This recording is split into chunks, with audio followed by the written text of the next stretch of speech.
All right. Very good morning, everyone. Welcome to ISG Master Class. Yet another lecture in a GI series, which ISG has planned for all of you for last about 6 weeks. This is the 7th lecture in that series, and this lecture is by Dr. S.K. Sarin, and on very important topic, how do we diagnose and treat hepatitis B virus in 2020. All of you know Dr. Sarin. He is one of the most well-known uh, hepatologists in our country, not in our country, but whole of Asia and globally. He's so well recognized. His work in liver disease have been exemplary. And I can simply say that he is the star of our country. And he consented to speak to us on this topic, which is so common, not only to gastroenterologists, but also to physicians. As we know that about 2 to 3% of our population has hepatitis B virus infection. And most of these patients come to physicians and only some come to gastroenterologists. How do you make a diagnosis and how do you treat them is an extremely important subject. And we thought this is one subject we must deal with in masterclass so that everybody gets the overview of this topic. And for that, we have one of the best name in our country, Dr. S.K. Sarin. With this, I'll invite Dr. Saraswat to speak to you before we invite Dr. Sarin to speak to us on this topic. Thank you, Govind. Good morning, everyone. All of you who are logged on from different parts of our country. And I think many of you are also there from our neighboring countries.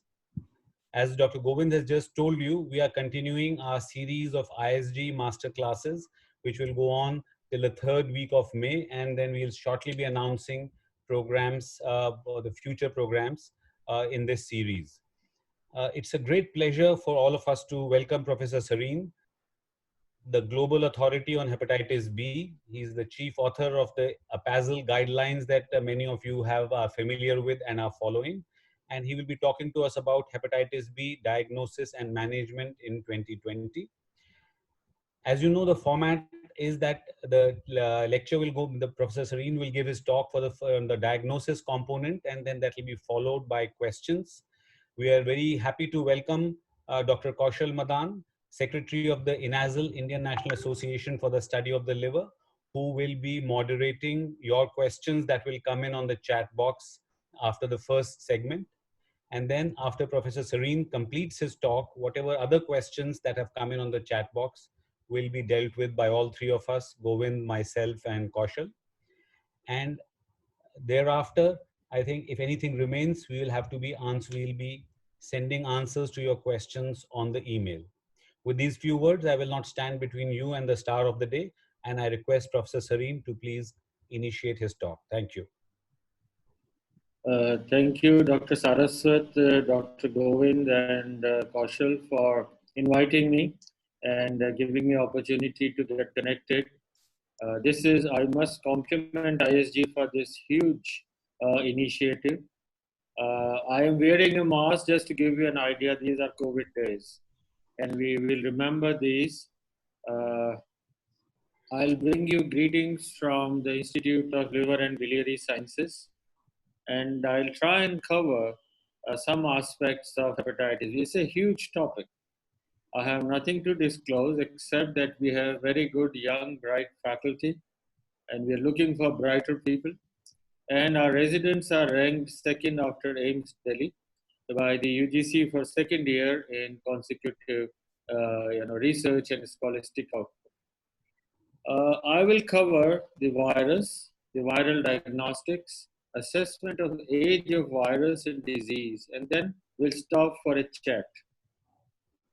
Here are 3 cases you might have seen. These are 30-year male gynecologist going to US for routine check.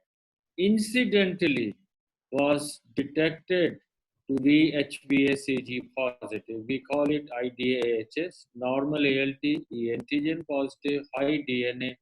We don't know whether we should do biopsy or we should treat or wait. A diabetic goes for his routine checkup, is found to be incidentally hepatitis B positive, has raised ALT, He's E minus, has low DNA, has a high fibroscan, and biopsy is F3. Should we treat a low DNA? Third, it's a post chemotherapy man, 57-year-old, has a low albumin and has high bilirubin and high ALT. Do we do DNA? Several of these questions come every day. When I just made a little count, HBV can present in more than 500 combinations, and there is not one guide. So I'll run through some basics and some practical tips for you. This is an old but very useful diagram. This is a hepatocyte came Nature Reviews. Just to tell you, hepatitis B, the double-stranded DNA virus, gets inside into the cytoplasm and gets into the nucleus where it multiplies. We'll come to it again and then comes out. And the cccDNA, it stays inside into the nucleus. Unless the cell dies, there is no way hepatitis B can be removed. Remember, if it is more than 6 months, it is chronic infection. So the hepatitis B virus is an incomplete DNA virus. As you can see, it's not complete. There is a portion which is incomplete in this. This is the genetic material.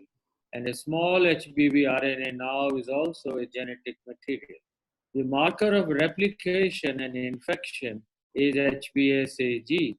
The antigen certainly gives you how much the virus is multiplying, and anti-E gives you a non-replication status, but there are challenges. I'll come to it. A marker of past exposure is anti-core against the core antigen. Marker of protection is anti-HBs more than 10.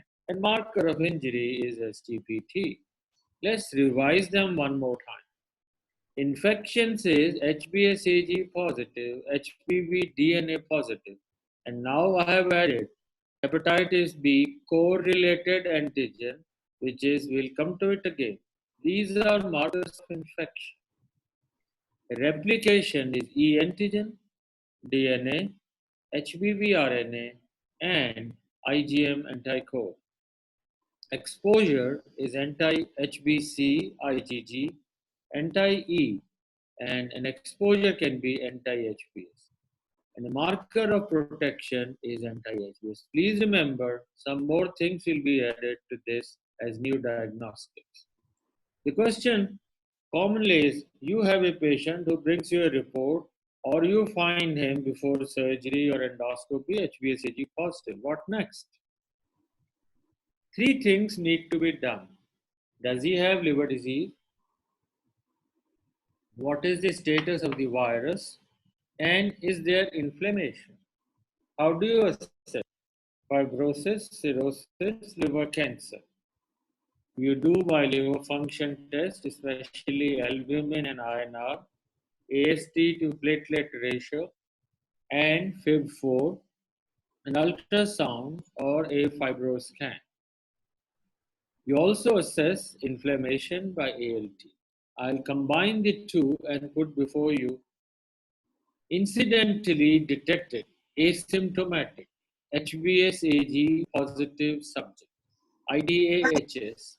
The term was coined by ISG in 1999, and I must give compliment to ISG. It had a special supplement in 99.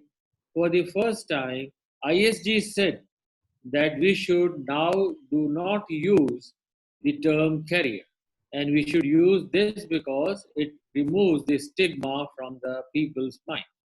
Now, if you have such incidentally detected people, they are young, they have a high DNA, and even if they have a normal ALT for 12 months, you do these patients, they are highly infected.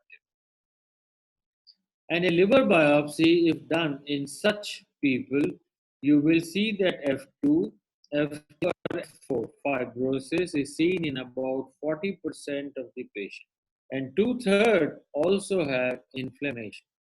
So what you call as an immune tolerant or hepatitis B carriers may have actually liver disease. So it was in 99, as I said, Indian Journal of Gastroenterology, it was proposed chronic HBV carrier is a misleading term. It must be replaced by chronic HBV virus infection. And this has been subsequently accepted by almost all societies. We were at fibrosis assessment, and for that it is important to know how the virus has come. The first studies by my teacher, Professor Nayak, was in Journal of Medical Virology. 8,500 females were screened. It showed 88% transmission from mother, from 88% transmission was horizontal. It was not a mother-baby transmission. In our series, which was published in 2011 of about 20,000 mothers, those who were positive were only 1.1%. Transmission was seen in 67%. Those who had high DNA, that is about 10 raised to power 5, 100% transmit. What is most important is 3/4 of HBV in India is from mother to the baby, perinatal transmission. Therefore, role of pediatricians is paramount. We did a study when Dr. Satpathy was with us. Now he is a very famous star in the US. 116 hepatitis B positive children were taken, and we studied their mothers. And what we studied in their mother, HBsAg, anti-E, IgG, anti-core, marker of past exposure, marker of prior replication, and anti-HBs. 3/4 of the mothers had evidence of HBV infection. They may be HBsAg negative, but they had other markers indicating possible mother-baby transmission. So how do you age the virus? Has it come horizontally through blood transfusion, through injections, needles, or sexual exposure, or it has come perinatally? If it has come perinatally, the age of virus is same as the age of the individual. If he is 32-year-old, the virus is 32-year-old. And that makes us understand why fibrosis occurs in 27-year-old people, and it can be extensive. So we must understand to age the virus. We have to do either biopsy or do a fibroscan. We were doing biopsies and I'm still fond of it, but many people do fibroscan. Let me show you the problems with fibroscan. Normally 8 is considered as stage 2 fibrosis, and less than 7.4 is stage, less than 2, 1, or between 1 and 2. And this large study showed that if you have normal ALT and liver stiffness is less than 6, then do a periodic follow-up. 6 to 9 in normal ALTs were considered as gray zone, nothing to be done. Only above 9 considered as advanced fibrosis, or about 12 as suspected cirrhosis. Of course, with abnormal ALT, these values change. But 6, all of us believe, is okay. And 6 to 9, you don't bother. But let's look at the data.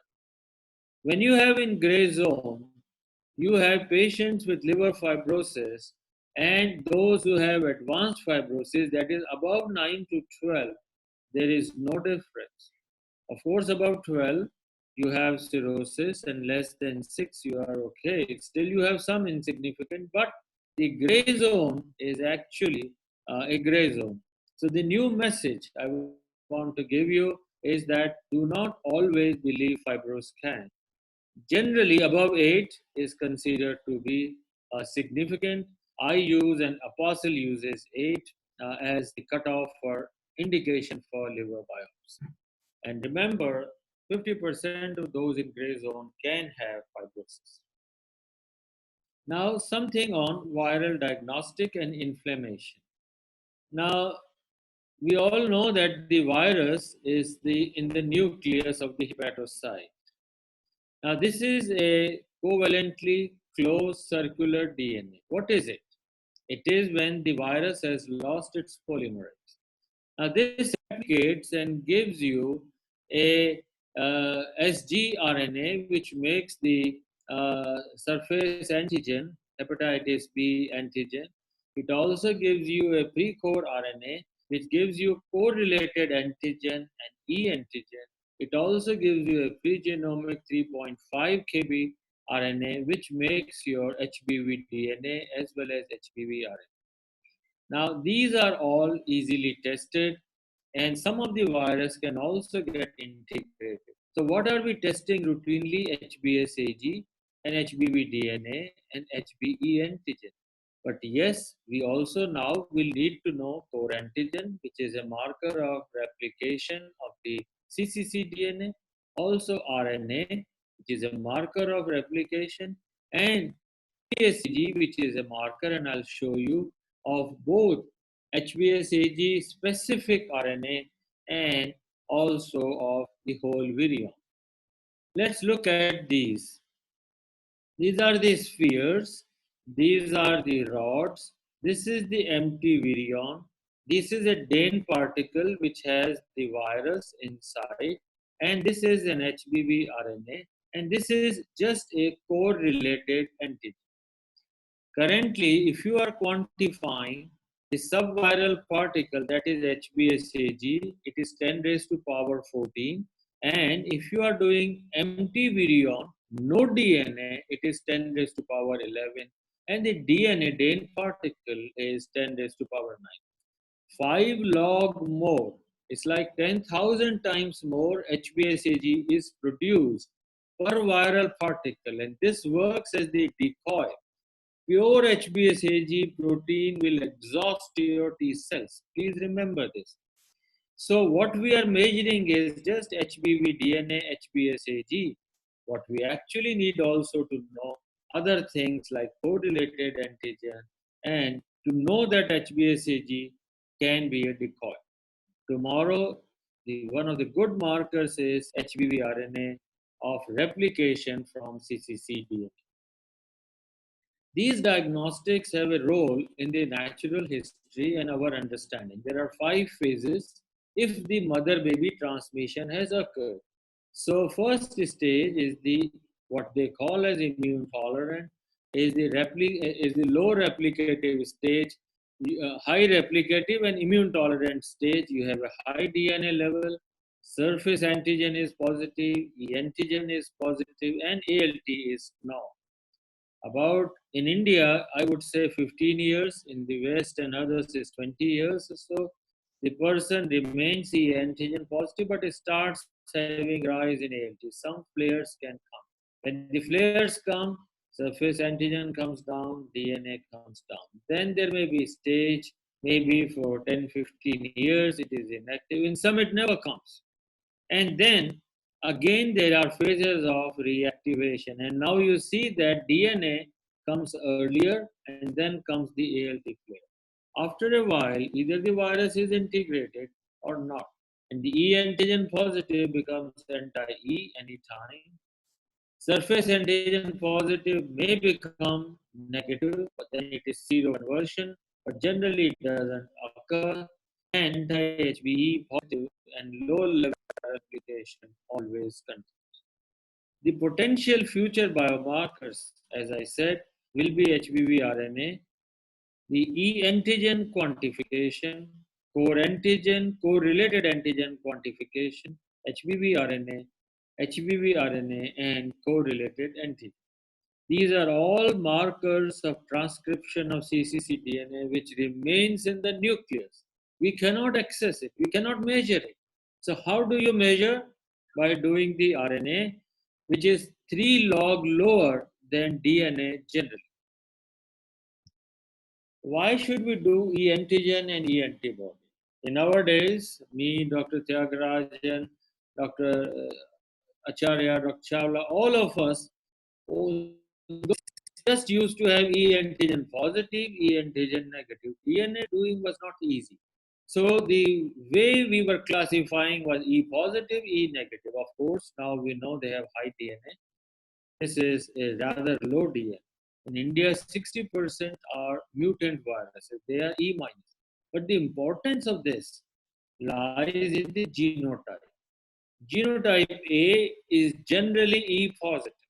Genotype D is generally E negative and has a stop codon at 1896. These are patients who have an aggressive course, they have a poor response to interferon. Remember, they will need more nukes than interferon. And these patients need more of interferon.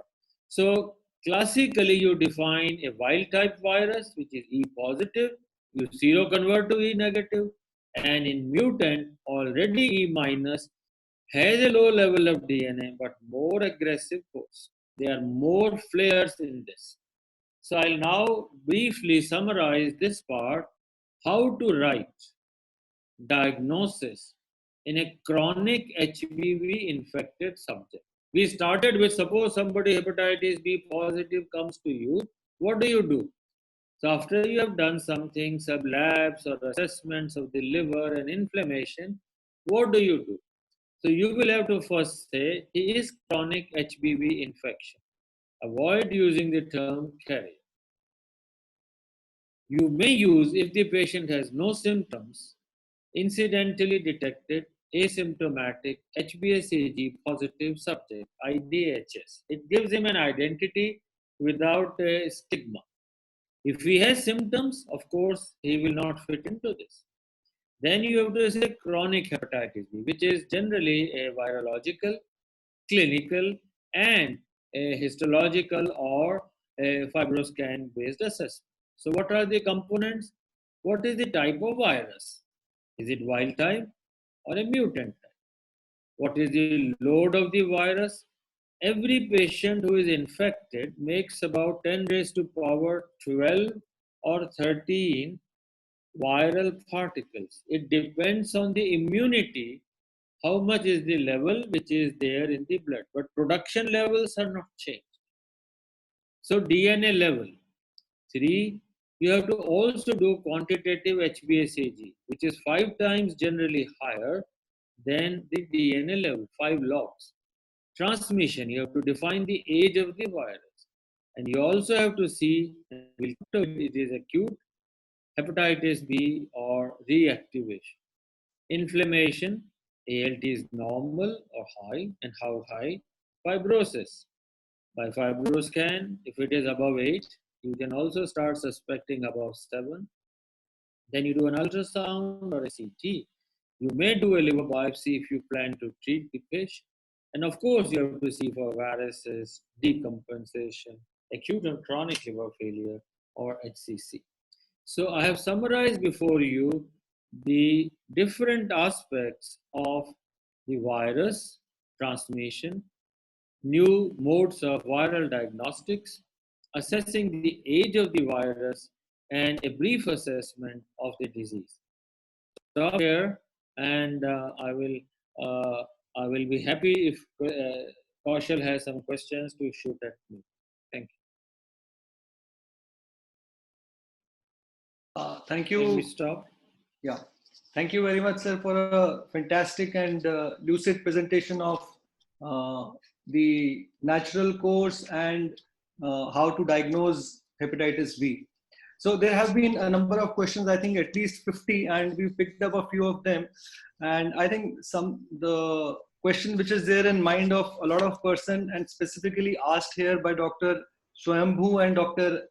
Roop Rai from Jaipur is how best to differentiate between acute viral hepatitis and reactivation of HBV, especially in adult population. Dr. Rayasab has always been a leader. He's ahead of time. Sir, I will come with this in my subsequent presentation, in some remaining half of the presentation. All right. A question from Dr. Vijay Shankar and also from Dr. Waifyo from Myanmar. What is the role of serial HbsAg quantitative measurement while managing these patients of hepatitis B and especially those who are on antivirals? It's a very important question. I will show you the role of HbsAg quant in E minus. I have not included data in E plus. Tenofovir therapy in 1 year decreases if more than 0.5 log. It is considered to be a very effective therapy.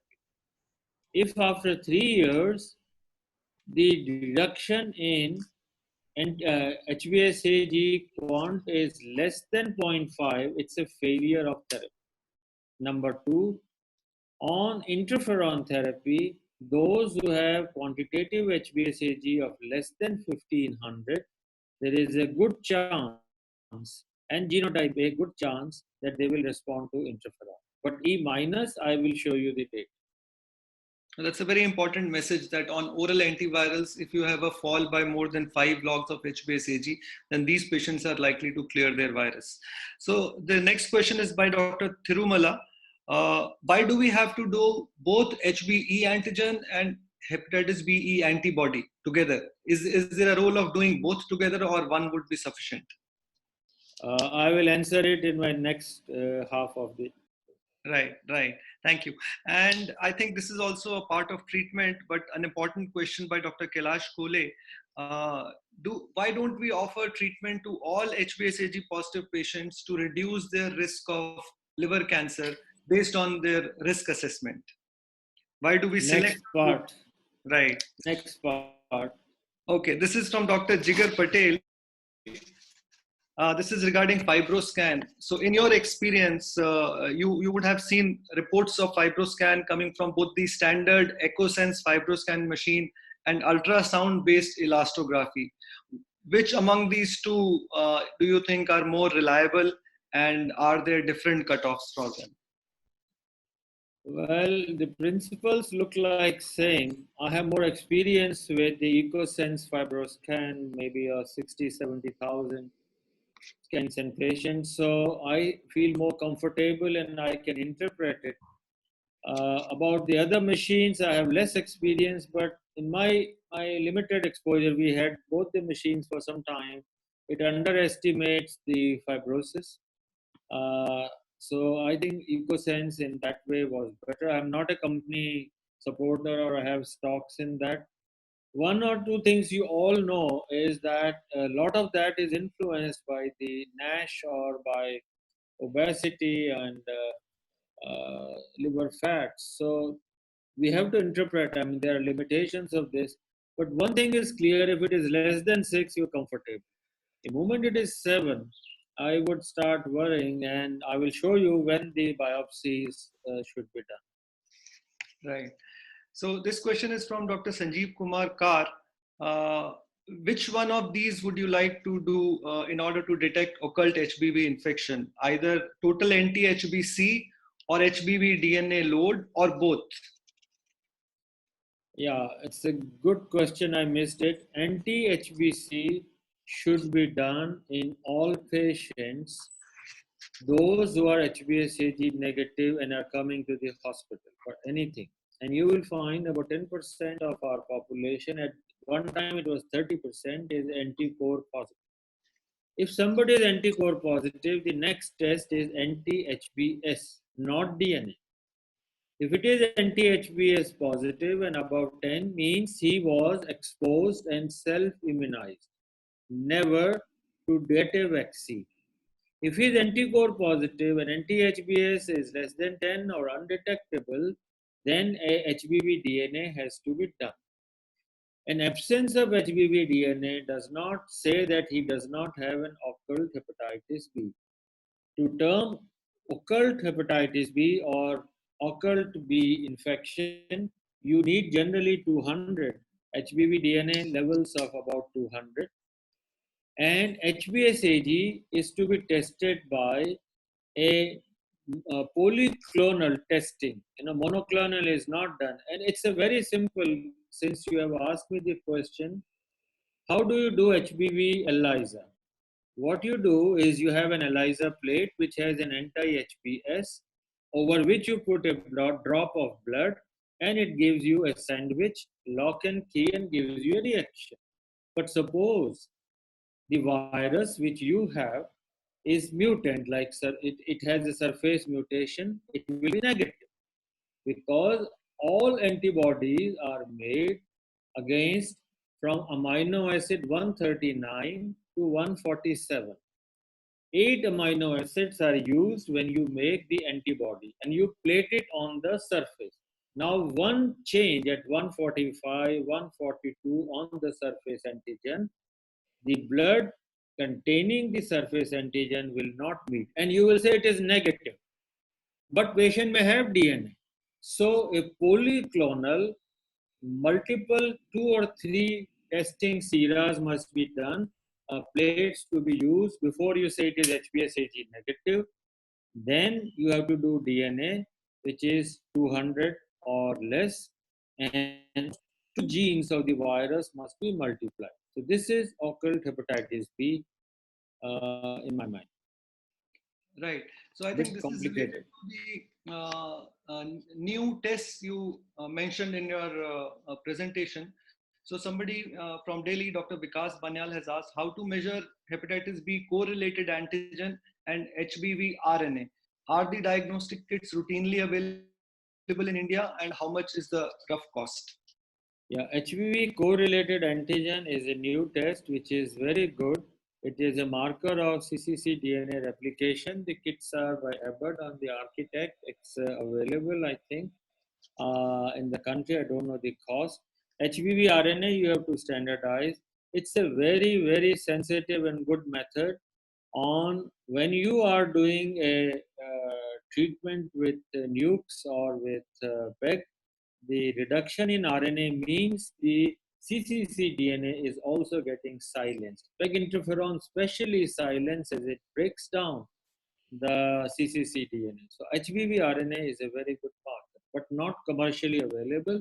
You have to standardize in your lab. Kaushal, can we go now to Yeah. Sure, sure. So we have a lot of questions. I think we can put them subsequently to Sir and put it on the website. So we must move on to the next part of the talk. So you all are waiting for therapy. So what are our goals? What is the basis? And how do you repurpose? Now the term is repurpose everything. So the goals. This slide you must have seen several times, but I just want to say in the blood as well as in the liver, you have got the infectious particles, HBsAg, you have the viral DNA, viral RNA, CCC DNA. They are all present in the liver, and some of them, except CCC DNA, are also in the blood. So current therapies, what they do is they try and clear the HBe antigen zero, convert it in about 20% or so. Then in the blood also you will see that the viral RNA and surface antigen goes away slowly, but functional cure and complete cure involves that there is nothing, and even hopefully the integrated DNA disappears. But these are all hopes. Let's see what all we can achieve. Now, some of these next few slides are the fundamental of hepatitis B. Please pay attention. It's an immune-mediated clearance. These are all hepatocytes. In a patient who has got blood transfusion related acute infection, all hepatocytes are involved.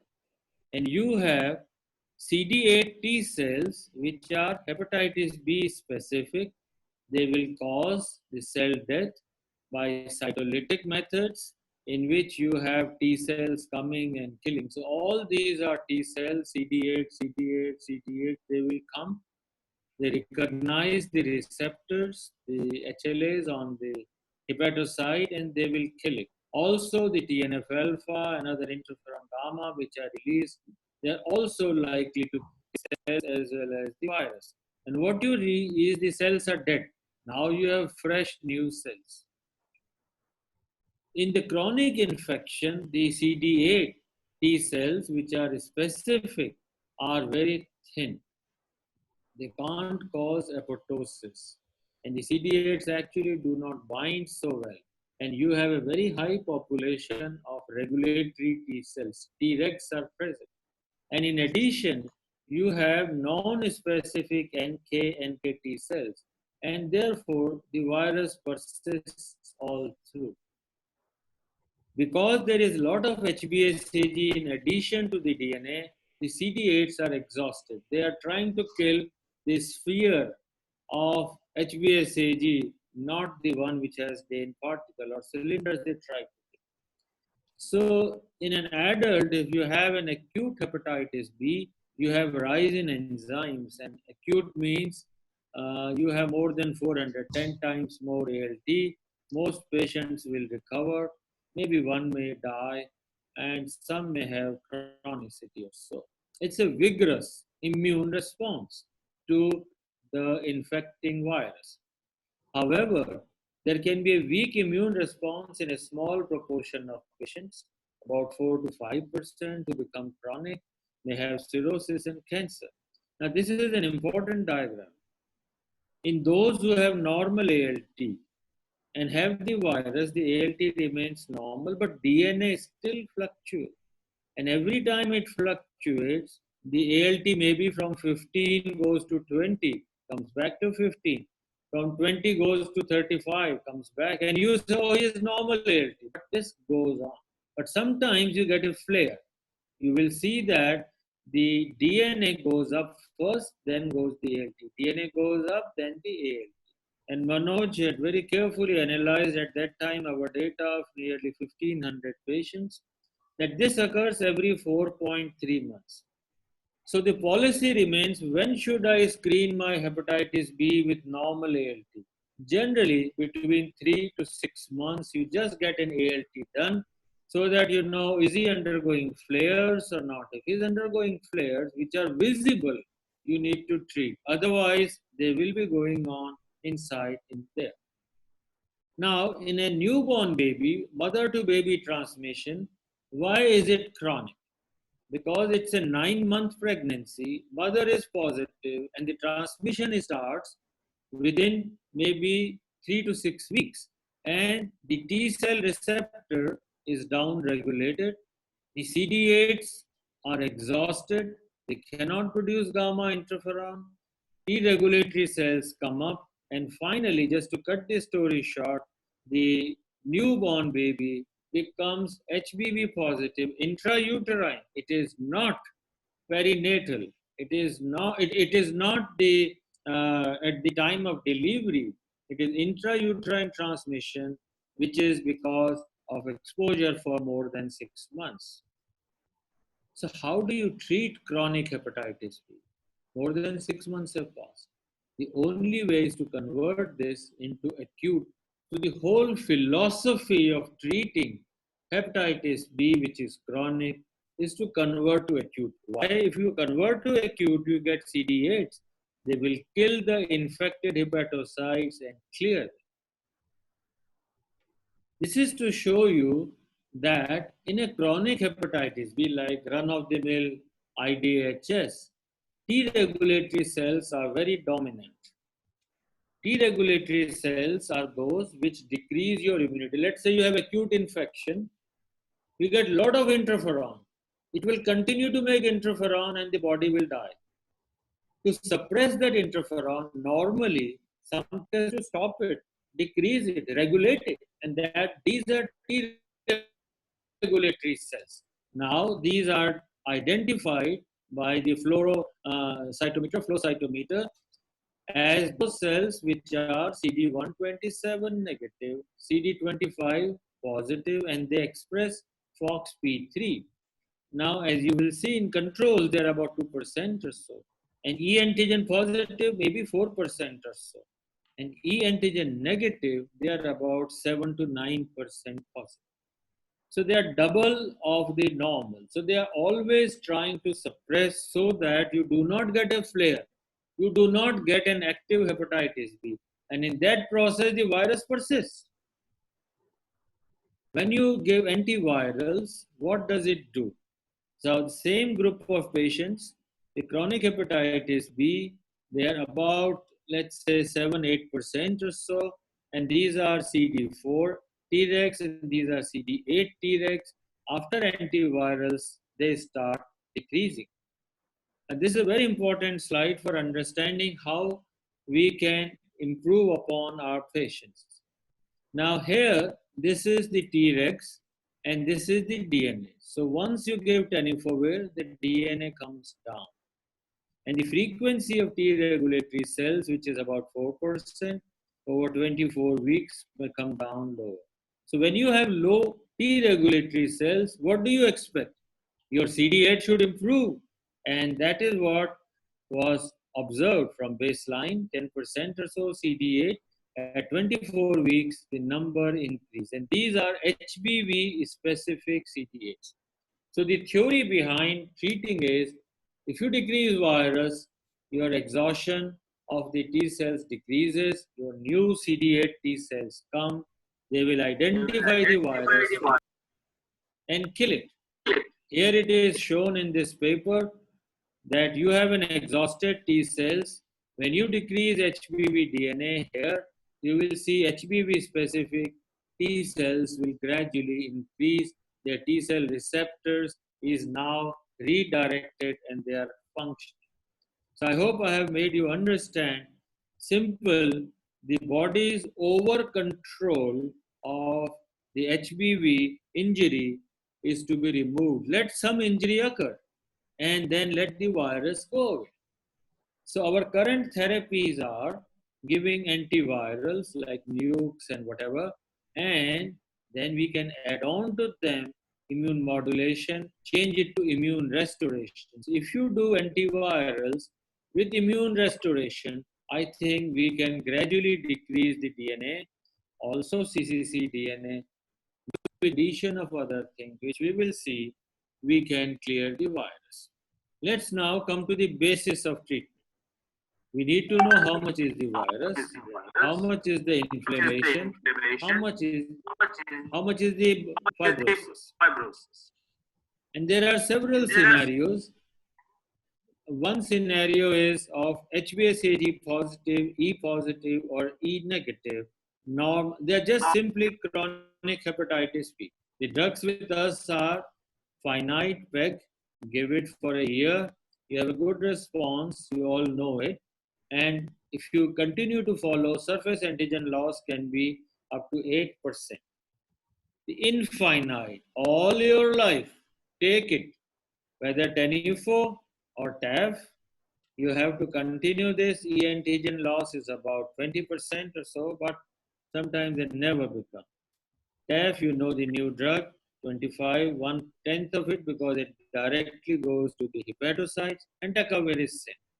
Or you can do a combination of these. These are our current drugs. So 3 things you remember: the DNA, the inflammation, and the fibrosis. Let's look at what is easy. Somebody has more than 20,000, 10 raised to power 4 viral particles, international units, and has high ALT. Good immunity, good immune response, you just add on anything and the response is good. But ALT is, let's say, normal or one time elevated, 40, 50, 60. What do? You keep monitoring till the flare comes. And you treat when the flare comes, the ALT goes up. But sometimes it doesn't. What do you do? Question, big question. But if the age is above 35, if there is a family history, and there is a fibroscan which is more than 8, you need to treat such patients also. I would say even if it is not fibrosis, but the DNA is high, ALT is slightly high, one should treat. Now the problem comes in the one which is in the gray zone. The ALT may be high, but maybe 45, maybe 52, what do you do? We will come to it again. But remember, if they have fibrosis, LSM is more than 8, irrespective of ALT, normal, low or high, treat fibrosis because the age of the virus is high. Now these are the problems. There are 3 guidelines and there are controversies. In ASLD, ALT, AST is 30 and 25. Their units are 1 million, 10 raised to power 6 maybe, 10 raised to power 6. Here it is low. You have monitoring every 3 months. It is 6 months. The treatment, huge. If there is a difference, they say wait till 40 years. The easel says 30 years. Apostle says 35 years or so. So I'm not going into detail, but since we are in Asia and these are developed for Asian patients, I will say 40 is the normal as of now. Use 1 to 2 times elevation. Patients I treat generally at 1.2 times, that is about 48 and above. Monitor our patients every 3 months and now 35, and a family history, we do a biopsy. Now the big question, what you used to call as inactive carriers or low replicative, we need to understand this group. And we were giving lifelong nukes. Now, this study, which is the DARE study, the daring study, which was the first of its kind, and I saw its presentation about 5 years ago, 60 E minus, just treated for 12 months. They stopped and they looked at whether these patients will lose HbSAg or not. And as you can see that a fair proportion of them lost HbSAg even at the end of nearly 2 years or so, and anti-HbS became positive. This can be beginner's luck. But this was one of the first studies to say you can stop the antiviral in E minus chronic hepatitis B. Now, this is a beautiful article by Yun Fun Liao, which has decided, he has actually combined a lot of studies and given this beautiful concept. You are giving a lifelong nuke therapy, and number of years are not known, 30, 40, 20 years, versus 2 to 5 years. Now, if you have given somebody more than 2 years or so, compare the two groups, and you have stopped. In this, you have stopped. It is a finite therapy. In this, HbSAg loss is 0.33 only if you are continuing therapy per year. But if you stop, it can be 3 times to 6 times more HbSAg loss per year in a E minus. Second, adherence is low. Here, adherence is high. In this, most people may drop out. And the fear was whether there is a relapse or viral or clinical is low. So it tells us that if you have somebody who has taken in E minus a long therapy and it is not somebody who has advanced fibrosis, has F0, F1, we can easily stop therapy in E minus. I go to the next group, cirrhosis, acute hepatitis B versus reactivation, Professor Rai's question, and third is normal AL. Now, cirrhosis, decompensated, don't worry about DNA or ALT, start. Compensated cirrhosis, more than 2000.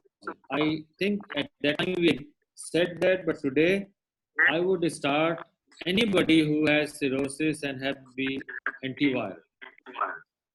Reactivation of chronic hepatitis B, I will come to it again, but treat immediately. So, two groups don't require even DNA, decompensated and reactivation. Reactivation needs it for definition. One thing which I want to stress, and I just put this slide purposely, you are treating cirrhosis, advanced fibrosis, F3, F4 for years, but you forget to calculate reach B or whatever. Forget that they have liver cancer. Please do not, patients should not die due to complications and detected late.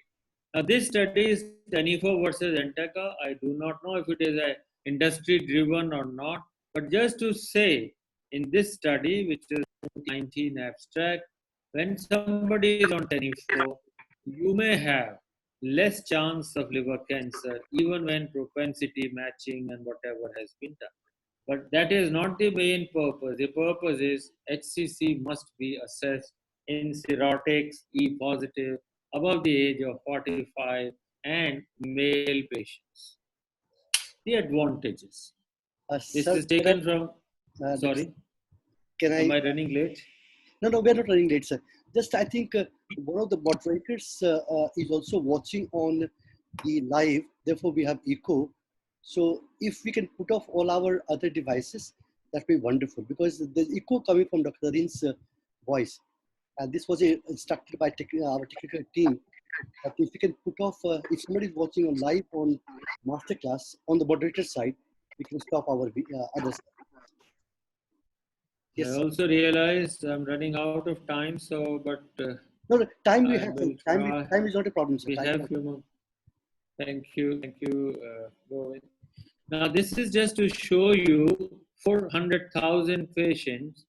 About 100,000 were followed, and the remaining did not show up.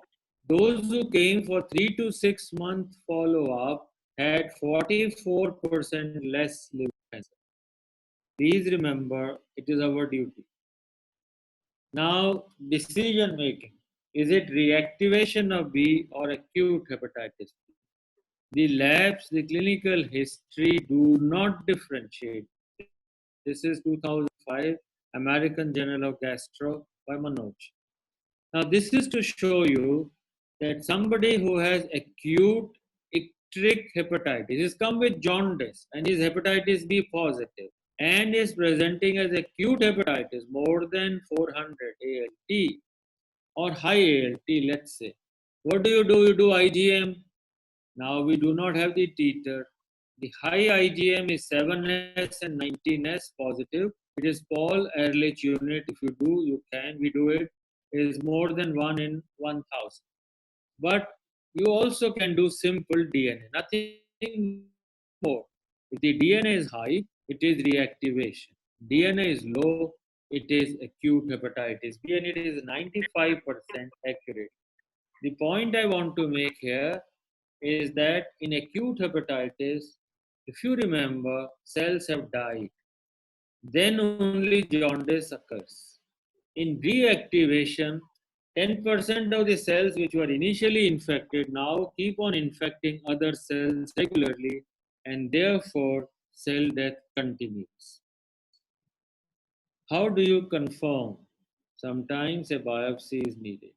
Today, in my opinion, all acute hepatitis B which comes is reactivation, unless you have a direct source.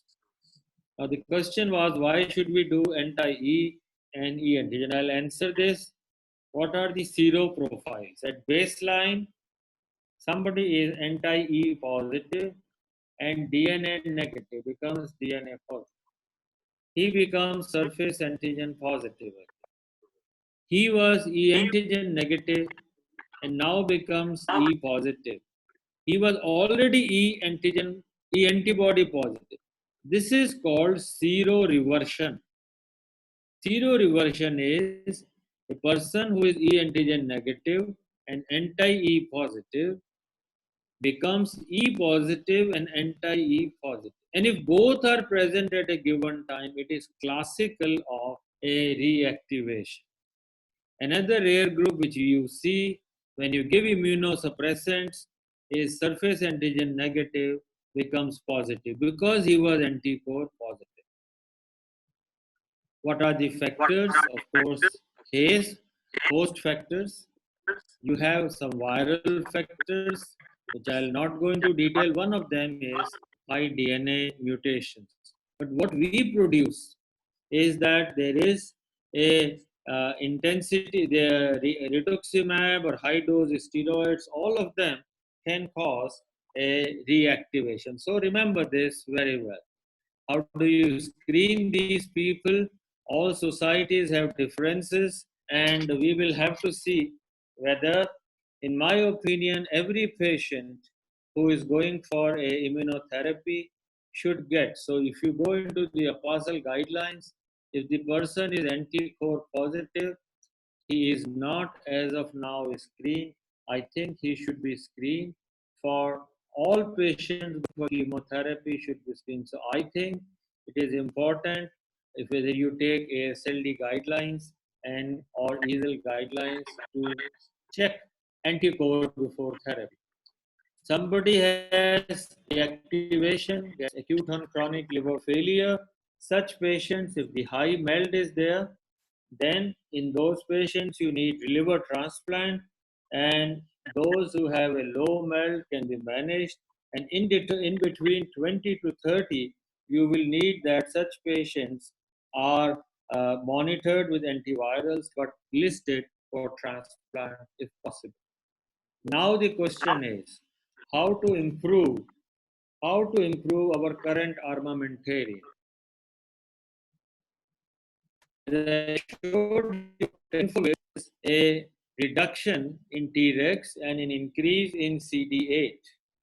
And along with this, it also causes a reduction in PD-1 and also chemokines and others are decreased. Based of a concept of giving lamivudine at that time and then gave coagulated interferon. Then the second concept therapy sequence. Ankur did this trial, beautiful trial, where we had tenofovir followed by giving tenofovir plus peg interferon in one limb and followed by tenofovir. And the response shows that those who that had a HBeAg seroconversion. This is a swap study. Swap means you switch on to peg interferon or you add on peg interferon or you continue with nucleoside alone.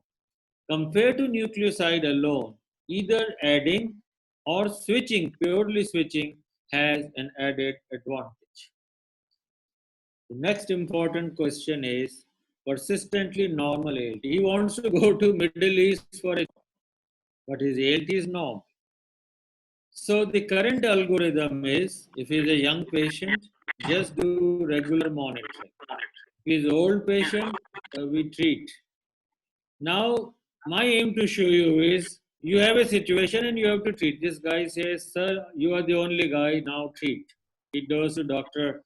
Saraswat Madan and Govind. So the question is, can you convert him to a treat worthy? Or do we treat all? I'll come to it. But today I'll show you the reference of both of these. Sir, now, this study in gut. Sir, can I stop for a moment here again? Yes. You are running two devices together. That's leading to... I am running. Two devices. Is it two devices together? One other... No, I am not running two devices. Perfect. Sorry. Because I've stopped my mobile also now. Is it better? I'm only running one device. Dinesh, can you check that?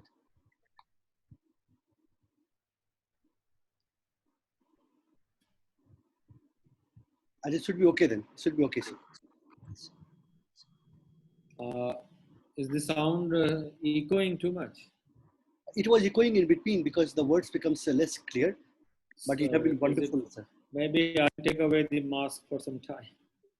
Okay, now this study in the gut has one group is immune tolerant and one group is immune active. Immune tolerant and immune active. You will see that the number of people, those immune tolerant were treated compared to immune active. Now, if you not treat them versus you treat them, the immune tolerant had more cumulative HBC if you don't treat them. Can you see that those immune active were treated, but immune tolerant were not treated, and you have more problems. So the question is, we need to have everyone to treat. Immune tolerant are at higher risk of developing liver cancer. So this was our study, and this study shows that in the beginning, all these people had normal ALT. They had high DNA. And this was done by Bimaljit Sandhu, early 2000. We gave lamivudine for 4 weeks. We brought down the DNA. Then we stopped lamivudine for a short period. After stopping lamivudine, the DNA and the ALT rose. Lamivudine was restarted. And at that time, the ALT, which was 20 or so, almost doubled up.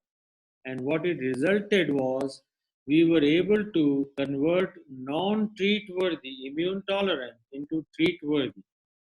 And seroconversion in E positive normal ALT occurred in about 1/3 of the patients. You can try it in one of your patients. Now we have tried this with tenofovir, we have tried this with other antivirals. Some messages in another 5 minutes I'll conclude is the new drugs. They are not available, but always future is more pleasant, except for COVID. Uh, when you have something bright for future. So this is a hepatocyte. You have entry, the virus comes inside and then go into the nucleus. We'll go into the steps in a minute's time. So what you can do is to prevent the sodium taurocholate, the transporter protein, the receptor here. And this receptor, once it is blocked, the virus will not get inside. Entry inhibitors can be. Then you have the unfolding, the capsid comes away, the virus becomes from relaxed circular, it gets inside, it becomes a CCC DNA inside where it loses its polymerase. And you have several steps here where you can inhibit them from capsid inhibitions to the replication and loss of polymerase inhibition, and you can silence it here. Then it makes it several transcription. The HBV inside the nucleus makes the 5 types of RNAs which can be taken in. All of them can be inhibited. And then of course you can have your drugs which come into the ribosome and you have them assembled from the genomic RNA converts to a single stranded negative DNA, then it converts from RNA to DNA here, and from DNA it becomes a double stranded, and your current drugs are all working as polymerase inhibitors here.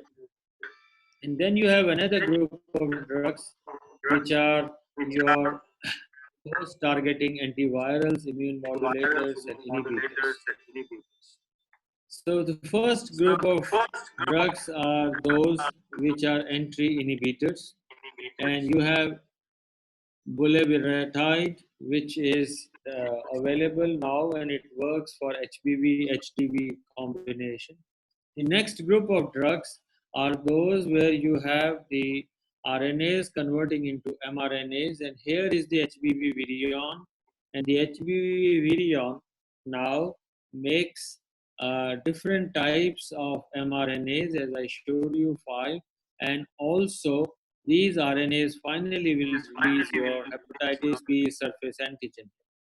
Now, when you block these RNAs by a short inhibitory RNA, which is possible now, and you can decrease the production of viral antigens, also the surface antigen production is decreased, and because of that, the CD8s are not exhausted.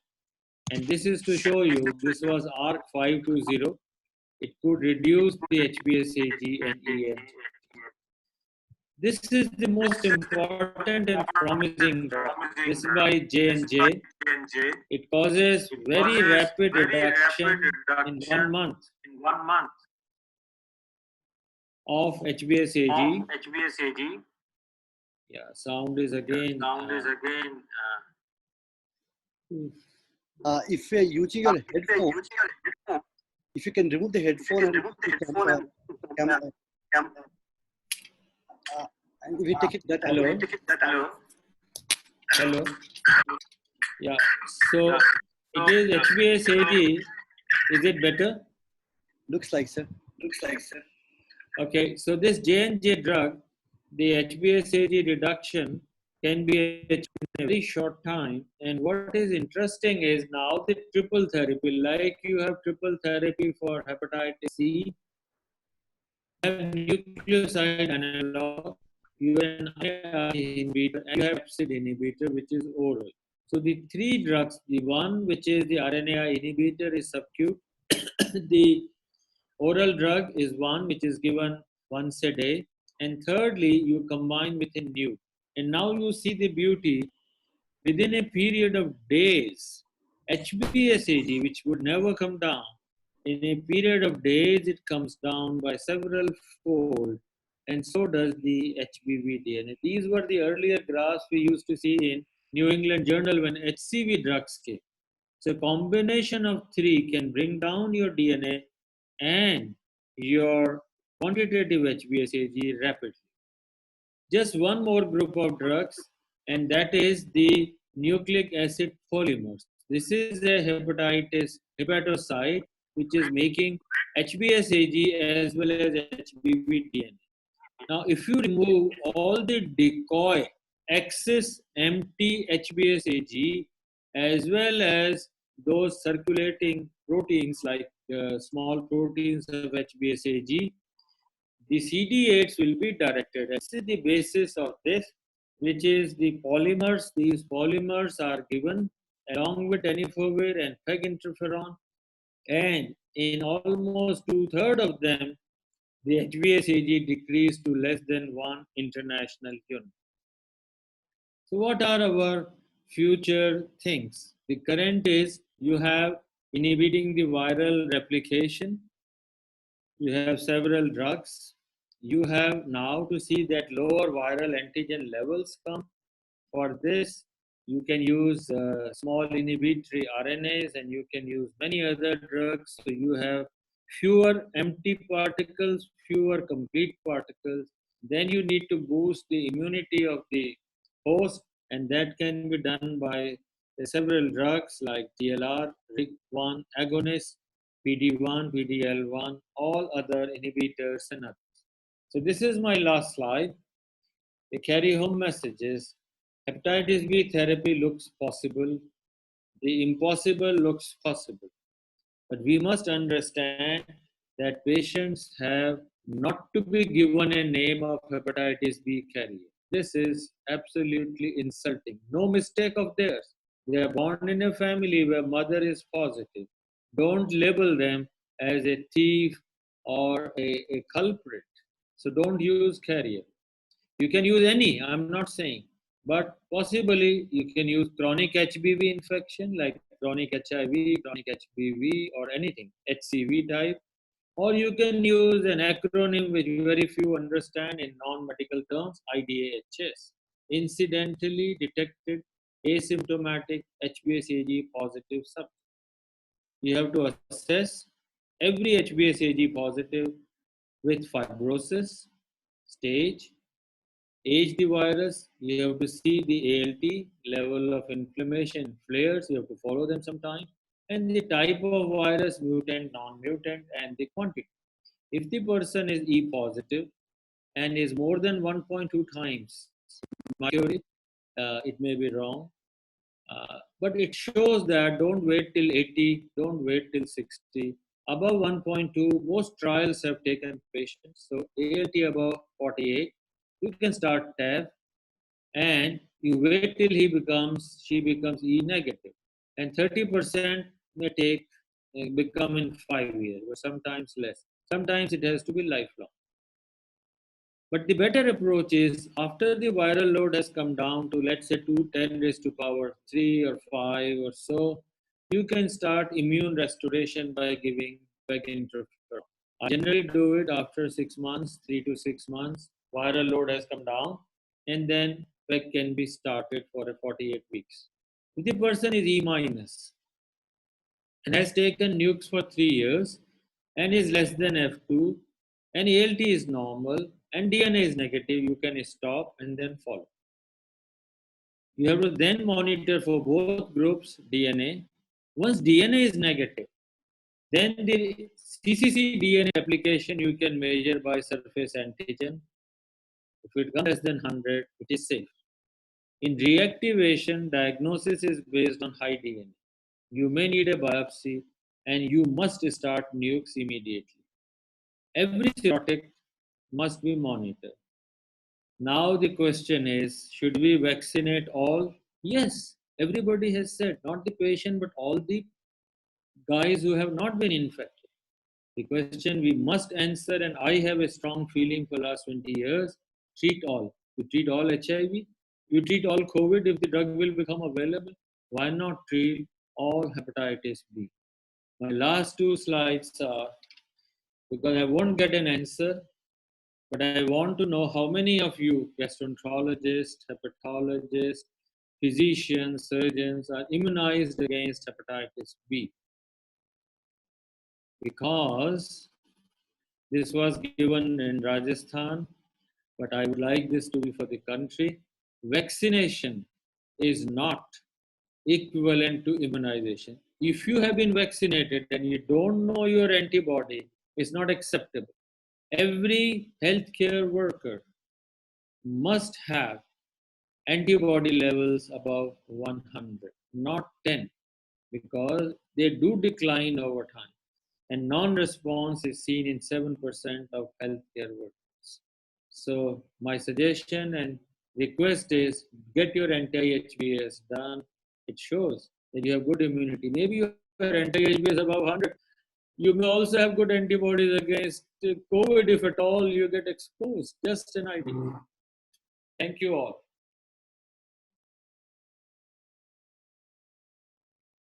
Thank you once again, sir, for the fantastic presentation. I think I'd like to thank you very much for the presentation, sir. We really enjoyed listening to a lot of questions, and over 400 questions, 350 questions have flooded in. So I don't think we'll have time to take all of them, but I'd like to start off with some of the important ones.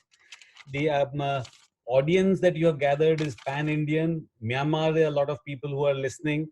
Uh, Interestingly, Colonel Krishnan is listening and enjoying your talk from Chennai, and he's got a very basic question. In your experience, what is the impact of hepatitis B vaccination on new cases of HBV and HCC in India? I hope you've got that, sir. When we started our training, hepatitis B was ranked as about 4.3%, but the latest graph in 2019 in Gastro shows India is less than 2%. So I think vaccination has made a difference. We haven't got a large cohort of studies, maybe ISG can do it. It has an impact definitely on the prevalence of HBsAg, whether HCC. I also feel, in my experience, they are less. Right. Number of patients are Right. less. And Dr. Jayanti from Chennai, what are the virologic differences between vertical and horizontal transmission? And also Dr. Akash and Dr. Ankit from Chennai and Chandigarh want to know, is there a difference in the natural history of HBV infection acquired vertically versus horizontally in the perinatal period? The virological differences are huge. E antigen positive mother will transmit virus as E positive. The newborn will be E positive. Mother is E antigen negative, can make a baby E positive because during pregnancy, the virus can convert in utero from E minus to E plus, and this is a New England paper by Masao Omata of a fatal case of neonatal death due to acute hepatitis B in the baby. Second, we had a Lancet paper where the mother was positive. We gave the lamivudine prior to pregnancy, continued pregnancy with E positive and lamivudine, no breakthrough. The baby was born with HBsAg negative because HBig was given. Now the baby had very high ALT and a DNA of 1 picogram. Baby had chronic hepatitis at age of 9 months on biopsy. So your question is there a difference in E positive and E negative? Certainly E positive transmits as E positive. Intrauterine pregnancy can make the virus active. 3, E minus, if it becomes E positive in pregnancy and at birth, can be fatal. Now, the characteristics of the virus which acquire from horizontal or vertical, virus does not change. It's a very slow virus. The error rate is about 1 in 10,000, and therefore the chances of mutation in first 6 to 8 weeks are low. In acute, you don't have mutations, but in chronic, mutations can be very high. There are 12 mutations from 1814 to 1900, and the most worrisome mutation is those which are occurring early. The horizontal transmission, little fear, vertical, huge. Thank you, sir. I think very useful information because people are not very clear about the natural history and outcomes by these two routes. Another question that is a bunch of questions actually regarding E negative chronic hepatitis B. And I think Dr. Chandan from Chennai and Dr. Akshay from Nanded want to know why is E antigen negative disease becoming more common in India? That is one. And does E negative always mean a mutant, or this could be a part of seroconversion and natural history? And how does one differentiate between the two? The E antigen is more common because anywhere in the world, the E positive rates are 10 to 12% only. 80 to 90% all over the world are E minus. This is the way the disease has been. In India, still about 30% are E positive, 70% are E negative. So we are still better off. The disease is not always aggressive, except where there is a strong family history. 2, person is obese. 3, there are huge mutations in the virus. As far as the natural history of E minus in India, and are they always mutant? I would say that E minus in general is a mutant. E minus in general is a mutant. What did I do? Can you hear me? Yes, we can, sir. Yes, we can. But the screen is gone. Can you see me? Visible to us on the screen, I think. Okay. We can see you, sir. Sorry. We can see you. Yeah, is it okay? Yes, sir. Yes, we can hear you and see you, sir. E minus sometimes has natural history wise more aggressive, especially in the families where there is a history of HCC. Majority of India has E minus. Thank you, sir. I think there is a good question from Dr. Lodenyo, who's from Kenya. He wants to know what makes genotype D more difficult to treat. And Dr. Abhinav from New Delhi also wants to know the role of genotyping before initiating nucleoside analog treatment. Should we be doing it routinely? Will it help us in the choice of the nucleoside analog? These are questions close to my heart. I thought people will never ask because genotype D is a mutation which occurs at site 1896 or 1898 in the pre-core region. And at this region, if the mutation occurs, it is a stop codon. Therefore, E antigen production stops, but not the virus. The virus production continues. On the other hand, this genotype D is non-responsive to interferon because this area does not express the epitope, immune epitope for interferon sensitive CD8.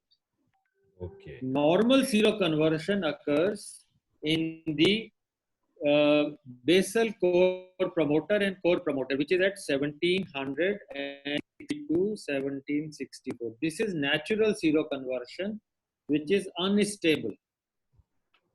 1896 is a stable mutation, irreversible. But 1762, 1764 is unstable. But it is unstable because there are epitopes for interferons to work. And this is genotype A. So genotype A, in simple terms, is permitting interferon sensitive epitopes to come up. It is a transitory thing and it is therefore interferon responsive. Genotype D is a stop codon, never to change. And therefore, the virus multiplies, continues to fool the body and does not allow the interferon to come. I hope it has answered in simple terms. Yes, sir. And so the role of the routine genotype testing, do you find a role for before choosing drugs? Anybody who is going for interferon I think genotyping is good. Anyone in the family with history of HCC, genotyping is to be done. And if two brothers or siblings are there, it means there is a positive family. Positive family means index patient plus one. If there is a positive family, genotyping must be done. If the husband and wife there is transmission, genotyping is a must. But for nucleoside analog therapy choice, it may not be necessary. Not needed. Right, sir. I think there's a whole series of questions. I'll just try to put a few of them regarding the role of quantitative HBsAg testing in choosing a treatment candidate, in stopping treatment, in monitoring treatment. Can it replace quantitative HBV DNA testing? Are some of the questions regarding this marker. First, the commonest use, if HBV DNA is negative, how long and with what can you monitor? Only one test, quantitative HBsAg, which is marker of cccDNA replication. So please do not use every time quantitative HBsAg if the DNA is still high. Baseline and maybe once a year. If the DNA is negative, this is the test every 6 months. 2. If you are using PEG interferon, the selection of patients who will respond to interferon generally should have quantitative HBsAg of less than 1500 and genotype A. They will respond very well. Those with nucleoside analog, at the end of 1 year, if the reduction is less than 0.5 log, then it is unlikely this patient will respond. And if at the end of 3 years, it is less than 0.5 log, it's a failure of therapy. Right, sir. Right. Okay. Kaustav, Couple of one or two very interesting questions are from Dr. Avinash Tiwari in the Sher Kashmir Institute and from Dr. Shifa in Madurai. Any experience or what are your gut feelings about chronic hepatitis B with COVID superinfection? And any cases of ACLF due to COVID superinfection in a chronic hepatitis B carrier? What are your thoughts there, sir? There are large series which have been recently published on Hepatology International, series of, and there is a large epicolis study which is under preparation. The current data is the reactivation is about 2.3 times more, or severity is 2.3 times more in those who are chronic HBV infected. How does it reactivate COVID? HBV is not clear, but most likely the mitochondrial stress. You know that in the hepatocyte, mitochondria make 30% to 50% of the total volume of a hepatocyte. So when the COVID comes, mitochondria is under huge stress, and that stress transmits to the nucleus and makes possibly the HBV also replicate. So current thinking is people with chronic HBV infection are at a higher risk than others. Last question from my side before Kaushal takes over with these. I'm sure he's got a series of questions as well. Is one of Dr. Bhavesh Booth, who's doing his DM here and is from Bhavnagar, wants to know, is there anything like an integrase inhibitor, like cccDNA, prevent integration of HBV into the human genome? Well, cccDNA inhibitors are specific. You know, what you need is to chop the cccDNA to make it open. And your ApoBec 1 and ApoBec 3, both are known to open up the cccDNA. And ApoBec is stimulated to some extent by interferons, but of course many other drugs. And now the new therapy CRISPR-Cas, you can cut and open up and patch the sequence of your choice. But there are a couple of drugs which are in the development by GSK. One of my slides, if you go, where I have shown the J&J drug, there is a list of drugs on the left side which can open up the cccDNA. So the question was to block integration into the human genome. you know, your integrated virus gets in to the genome. Can something block that integration? Very interesting question. Do we have time? Okay. The integration will occur as a random. I missed the question. Normally, CCC DNA in E positive is about 1 copy per nucleus.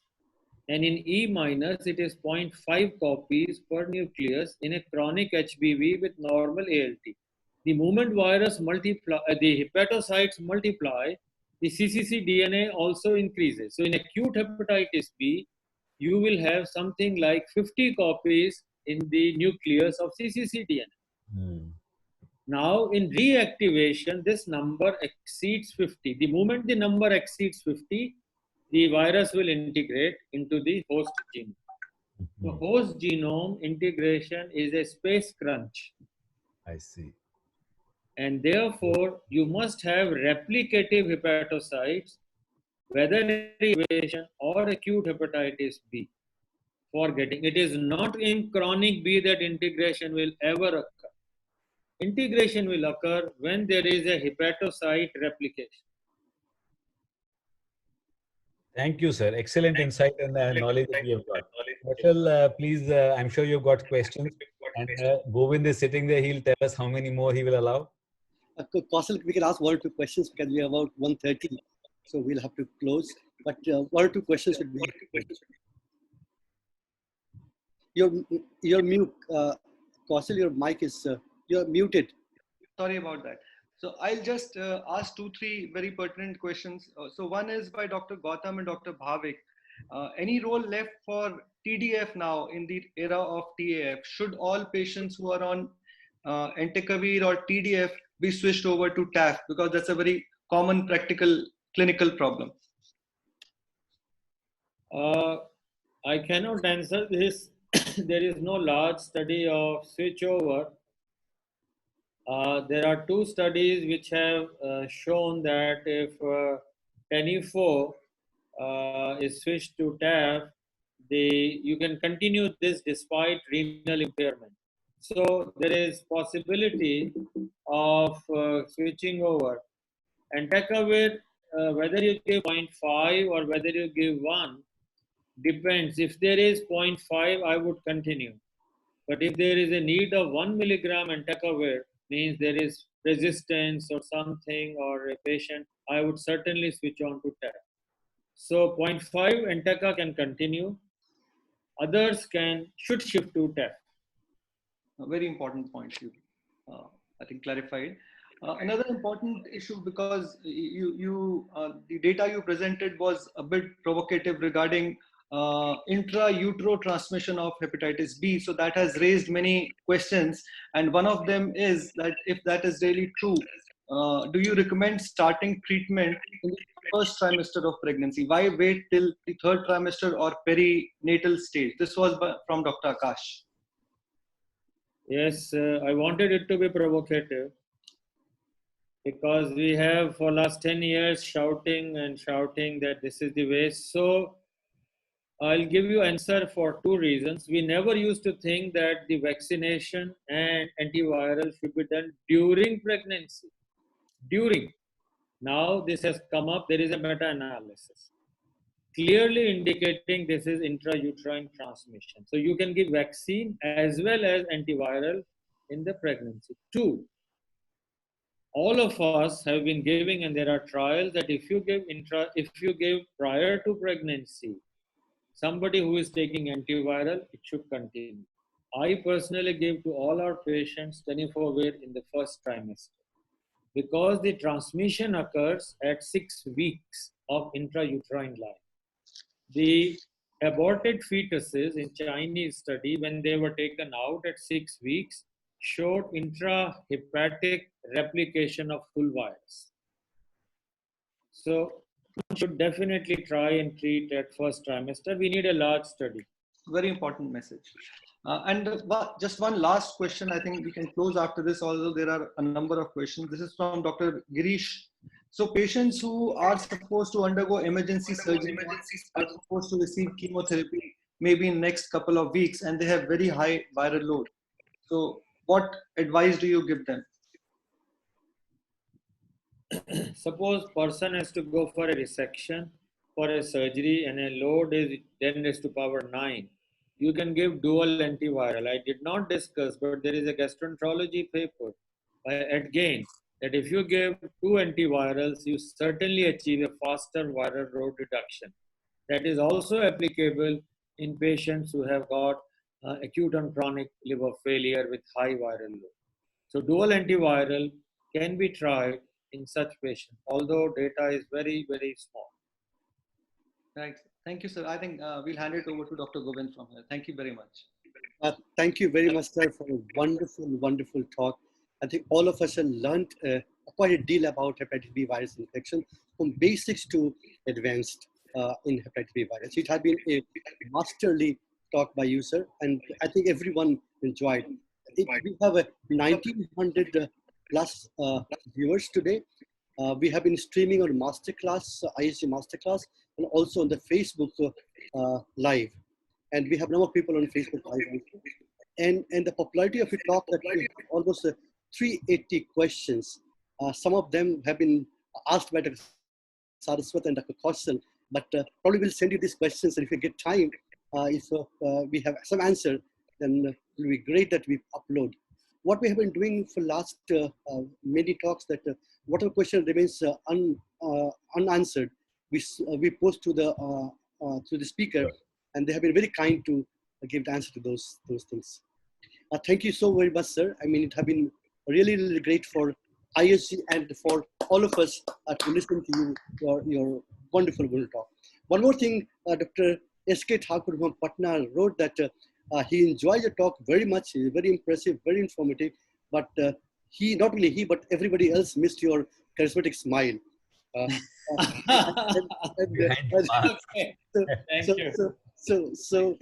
Thank you so much, sir. Now coming back to a word about the feedback we had asking you about last talks, and we have some good response coming from about 140 participants. They like the program very much, and they want us to continue on this program in the future also. So we request we will send this question again to you. Please respond to us to those questionnaires so that we get those feedback, both positive and negative feedbacks. More importantly, the negative feedback, that how you didn't like and how could we improve the quality of these master classes, will help us to improving the bar of these master classes. All of you agree that all 6 topics which we did till now have been wonderful speakers, and all of you have enjoyed it.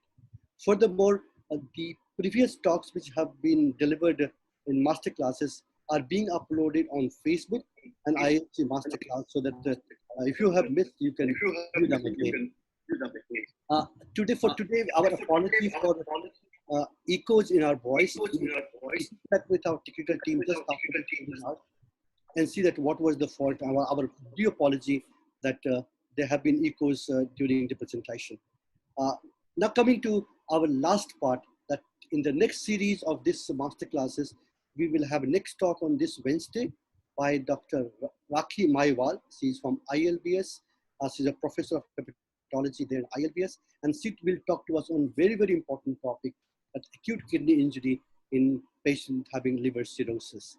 And this is a schedule on coming Wednesday, that is May 6th from 5 to 6. Thank you, viewers. You have been wonderful in your questions, and we thank everyone who have been participating in these webinars. Thank you, our technical team, and thank you, Sun Pharma, for supporting this. Thank you very much, and bye-bye. See you on this Wednesday from 5 to 6. Thank you. Thank you so much. Thank you so much. Bye-bye, sir. Thank you so much, sir.